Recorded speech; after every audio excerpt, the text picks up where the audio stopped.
Bueno, y ahora hablaremos de los elementos más importantes del teatro. Una obra de teatro es el resultado de esta combinación de elementos y consiste en la representación de una historia, formada de actos en la que los actores encarnan el personaje frente a la audiencia. En el inicio, las formas de representación escénicas que fue la semilla del teatro estaban ligadas a tradiciones músico-religiosas y mediante la recreación de simbología, mitos y leyendas. Pretendían aportar orden a la realidad, aplicando sobre esta ficciones narrativas que pretendían explicar lo que ocurría en el mundo. Por ello no se daba importancia al autor, el dramaturgo o el responsable principal de la creación de estos era seguramente producto de varias generaciones, trabajo duro durante épocas. Más adelante, con la aparición del teatro propiamente dicho, se perdió la finalidad religiosa y aumentó la capacidad de utilizar elementos del teatro a manera creativa y variada, dependiendo de lo que se quisiera expresar. Los elementos del teatro pueden ser de varios tipos, entre ellos materiales, simbólicos, humanos. El primero claramente son los actores. Los actores son los profesionales encargados de interpretar a los personajes, encarnando su personalidad, sus motivaciones y los conceptos que simbolizan, las acciones. Los actores definen lo que pasa en el mundo ficticio en el que transcurre la historia. Hacen avanzar el desarrollo de la trama y además expresan las emociones que acompañan a la obra mediante su lenguaje no verbal, utilizando todo el cuerpo y las cualidades de su voz. El segundo es la escenografía. La escenografía es uno de los elementos del teatro que está más integrados en el escenario. Y de hecho, el escenario puede ser entendido como parte de la escenografía, un conjunto de elementos y decoraciones que pueden ir cambiando de un lugar a otro. La situación de parte o la totalidad de los objetos en la escenografía suele darse en los oscuros, cuando el público no puede ver bien lo que pasa. El tercero es la audiencia. La audiencia es uno de los elementos del teatro que pasan desapercibidos por darse de supuestos.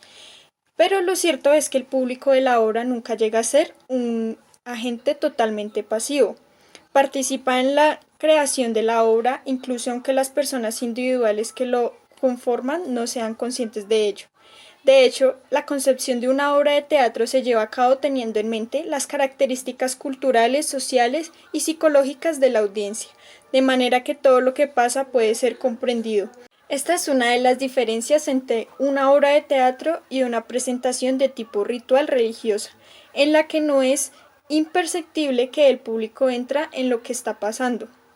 Por otro lado, también hay casos en los que los actores interactúan con el público verbal o físicamente para desarrollar la narración juntos, de manera más o menos improvisada. En esta cuarta posición está el guión. El guión es el texto en el que se describe todo lo importante que ocurre en la obra de teatro, poniendo esencial atención en las líneas de diálogo.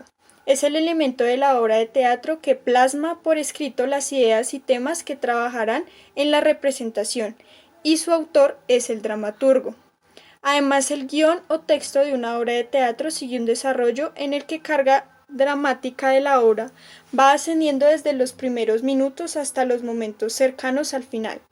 Esta estructura se divide en las frases conocidas como planteamiento, nudo y desenlace. Por otro lado, cada una de estas partes se divide a su vez en actos, que se diferencian por su contexto espacio-temporal, en el momento y lugar en el que transcurre la historia, y están separados por oscuros. Un apagón de luces. Los actos son unidades que se dividen en la trama y aparecen todas las artes escénicas en general. Ahora hablaremos de la iluminación. Aunque en muchas obras de teatro la iluminación solo tiene propósito de que se vea bien lo que ocurre en el escenario y como máximo marcan cuáles son los elementos de transición de una escena a la otra mediante el apagado de luces, existen muchas posibilidades para utilizarlas de un modo que dote de significado a la obra. Por ejemplo, los focos. Se pueden articular para dirigir la atención de la audiencia a punto determinado del escenario, mientras se esconden ciertos objetos. Pueden usarse varios de ellos de manera cotidiana, que genere una sensación concreta mediante sus patrones de movimiento, y también pueden llenar el escenario de diferentes colores, dependiendo de lo que pase. Las posibilidades con este elemento de teatro son múltiples, ya que pueden jugar con el movimiento, el haz de luz, los colores que proyecta.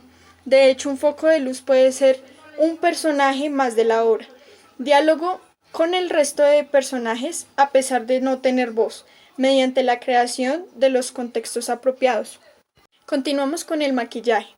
El maquillaje es uno de los elementos del teatro que es de naturaleza cosmética, aunque eso no significa que su objetivo principal sea el de embellecer a sus personajes. De hecho, en muchos casos el efecto que produce es el contrario, dando que las técnicas actuales se pueden modificar el relieve de la cara de los actores para que adopten expresiones grotescas. De hecho, ofrecer al público personajes atractivos no tiene que figurar entre las prioridades de la obra de teatro. El maquillaje se usa para una gran diversidad de propósitos, entre los que encontramos varias finalidades técnicas y otras que son de contenido.